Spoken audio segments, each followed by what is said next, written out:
잘 지냈어요 모두 보고 싶었어 우리도 어쩜 이렇게 시간이 안 가는지 정말 버스 안에서 going 이불 속에서 going은 언제나 너에게 going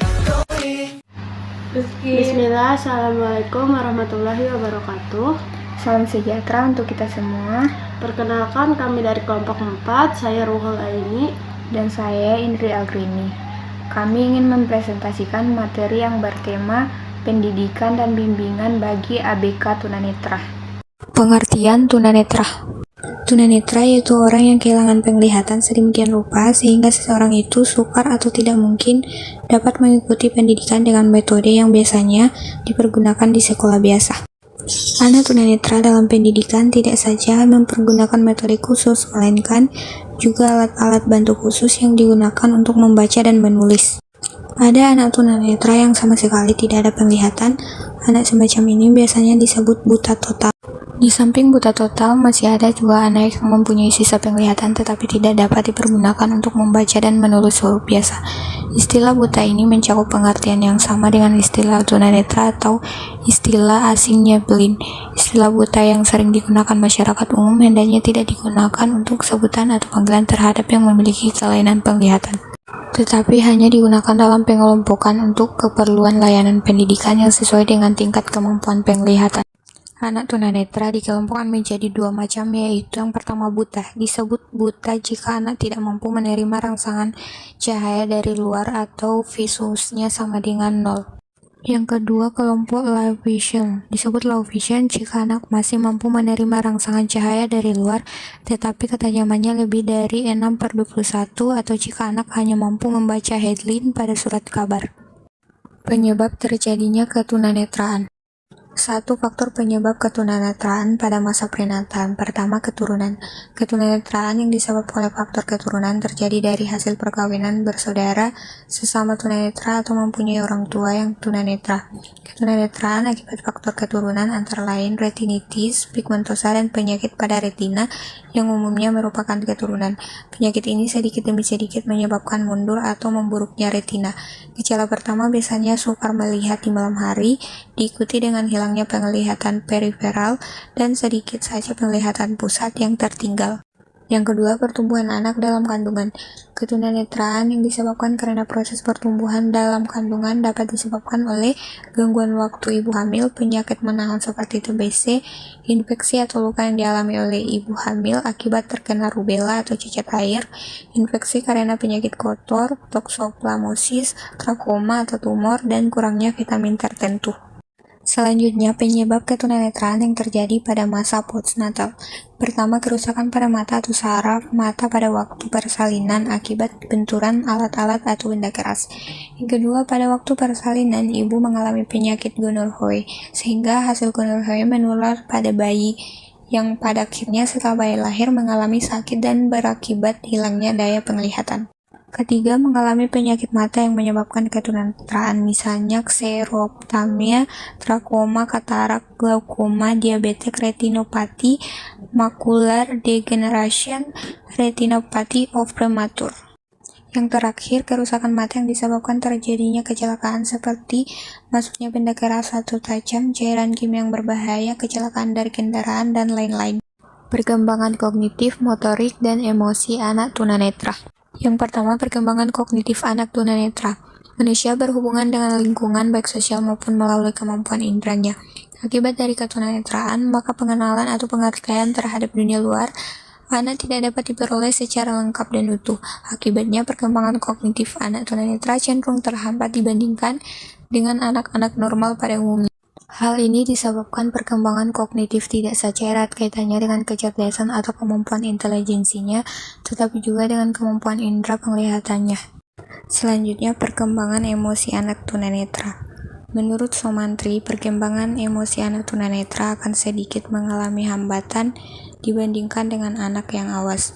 Keterlambatan ini terutama disebabkan oleh keterbatasan kemampuan anak tunanetra dalam proses belajar. Pada awal masa kanak-kanak, anak tunanetra mungkin akan melakukan proses belajar mencoba-coba untuk menyatakan emosinya. Namun hal ini tetap dirasakan tidak efisien karena dia tidak dapat melakukan pengamatan terhadap reaksi lingkungannya secara tepat. Akibatnya, pola emosi yang ditampilkan mungkin berbeda atau tidak sesuai yang diharapkan oleh diri maupun lingkungannya. Perkembangan emosi anak tunanetra akan semakin terhambat apabila mengalami deprivasi emosi, yaitu kurang memiliki kesempatan untuk menghayati pengalaman emosi yang menyenangkan seperti kasih sayang, kegembiraan, perhatian, kesenangan, perasaan takut, malu, khawatir, cemas, dan lain-lain. Selanjutnya, perkembangan sosial dan kepribadian anak tunanetra. Yang pertama, perkembangan sosial anak tunanetra. Menurut Sumantri, perkembangan sosial anak tunanetra banyak menghadapi masalah, baik masalah yang disebabkan secara langsung maupun tidak langsung, seperti kurangnya motivasi, kekuatan menghadapi lingkungan sosial, perasaan rendah diri, malu, penolakan masyarakat, penghinaan, sikap tak acuh, ketidakjelasan tuntutan sosial, dan terbatasnya kesempatan belajar. Tentang pola tingkah laku yang diterima merupakan kecenderungan tunanetra yang dapat mengakibatkan perkembangan sosialnya menjadi terhambat. Perkembangan kepribadian anak tunanetra. Konsep diri merupakan hal yang penting yang harus disadari penderita tunanetra, sehingga penderita tunanetra dapat memandang dirinya lebih bermakna dan berharga, menutupi kekurangan dan dengan kelebihan yang akan membuatnya lebih bersyukur, dan bisa membuktikan pada dunia luar jika dirinya juga bisa hidup mandiri seperti orang lain, dengan kondisi fisik yang normal yang pada akhirnya akan membentuk perkembangan kepribadiannya yang positif pada diri penderita tunanetra. Pembelajaran bagi anak tunanetraan. Pembelajaran yang terbaik bagi siswa tunanetra dalam Humaira 2013 adalah yang berpusat pada apa, bagaimana, dan di mana pembelajaran khusus yang sesuai dengan kebutuhannya itu tersedia. Pembelajaran khusus yang sesuai dengan kebutuhan siswa adalah tentang apa yang diajarkan, prinsip-prinsip tentang metode khusus yang ditawarkan dalam konteks bagaimana pembelajaran tersebut disediakan. Dan yang terakhir adalah tempat pendidikan yang sesuai dengan kebutuhan anak di mana pembelajaran akan dilakukan. Dalam mengajar anak dengan keinginan penglihatan, ada beberapa hal yang perlu mendapat perhatian secara khusus, yaitu pembelajaran dalam kurikulum, inti yang diperluas, model pendidikan, dan mempergunakan prinsip-prinsip metode khusus. Kebutuhan dan layanan pendidikan anak tunanetra. Kebutuhan pendidikan. Kehilangan penglihatan penyebab anak tunanetra sulit dalam melakukan mobilitas, artinya sulit untuk bergerak dari suatu tempat ke tempat lainnya yang diinginkan. Oleh karena itu, kepada mereka perlu diberikan suatu keterampilan atau pelatihan khusus, seperti pembelajaran huruf Braille, dan pelayanan rehabilitasi yang disesuaikan dengan kebutuhan mereka, agar dapat melakukan mobilitas dengan cepat, tepat, dan aman bagi anak yang tergolong buta. Sisa penglihatannya tidak lagi digunakan untuk membaca huruf awas. Layanan pendidikan. Layanan pendidikan bagi anak tunanetra pada dasarnya sama dengan layanan pendidikan bagi anak awas, hanya dalam teknik penyampaiannya disesuaikan dengan kemampuan dan ketidakmampuan atau karakteristik anak tunanetra. Rianti 2013. Ada dua jenis layanan pendidikan bagi anak tunanetra, yaitu layanan umum yang meliputi keterampilan, kesenian, dan olahraga, dan layanan khusus atau layanan rehabilitasi, seperti latihan membaca dan menulis Braille, latihan penggunaan tongkat, latihan orientasi dan mobilitas, dan latihan visual atau fungsional penglihatan. Strategi, media, dan evaluasi pembelajaran anak tunanetra. Strategi pembelajaran mencakup penggunaan optimal semua komponen pembelajaran agar berjalan efektif. Ada berbagai strategi, seperti deduktif, induktif, ekspositorik, dan heuristik. Selain itu, ada strategi khusus untuk anak tunanetra seperti individualisasi, kooperatif, dan modifikasi perilaku. Guru perlu menyesuaikan pembelajaran agar pesan dan pengalaman dapat ditangkap anak tunanetra melalui indera yang masih berfungsi. Penting juga bagi guru memahami prinsip dasar pembelajaran anak tunanetra, seperti prinsip individual, kompleksitas, pengalaman, totalitas, dan aktivitas mandiri.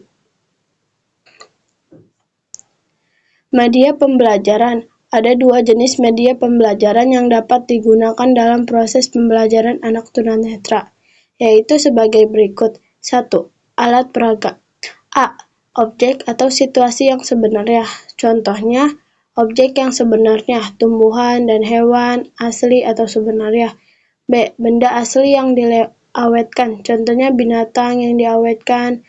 C. Tiruan, model, yang terdiri dari model 3 dimensi dan 2 dimensi.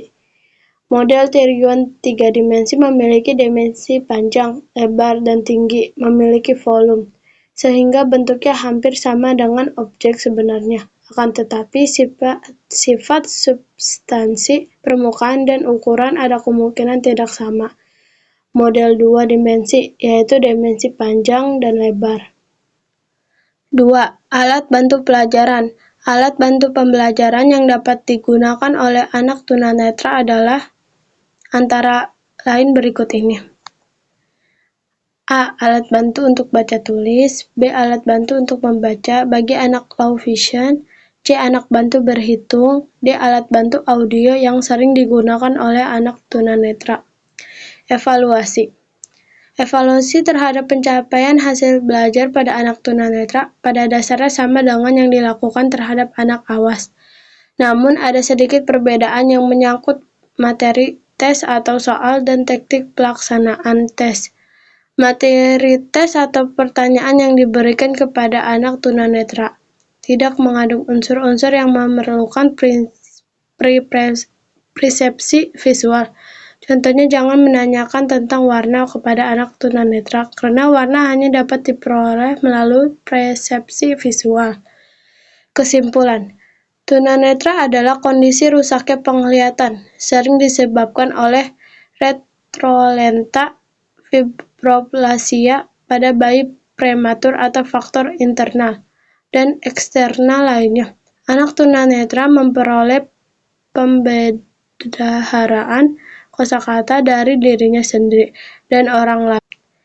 Hambatan dalam perkembangan motorik mereka berkaitan erat dengan ketidakmampuan penglihatan yang berdampak pada faktor psikis dan fisik.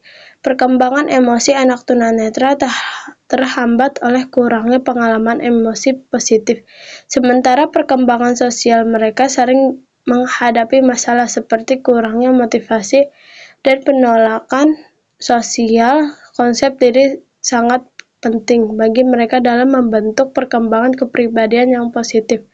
Masalah-masalah yang dihadapi anak tunanetra mencakup pendidikan sosial, emosi, kesehatan, dan keterampilan. Dampak dari reaksi orang terdekat juga mengaruhi perkembangan anak tunanetra, dari penerimaan realistik hingga penolakan terbuka.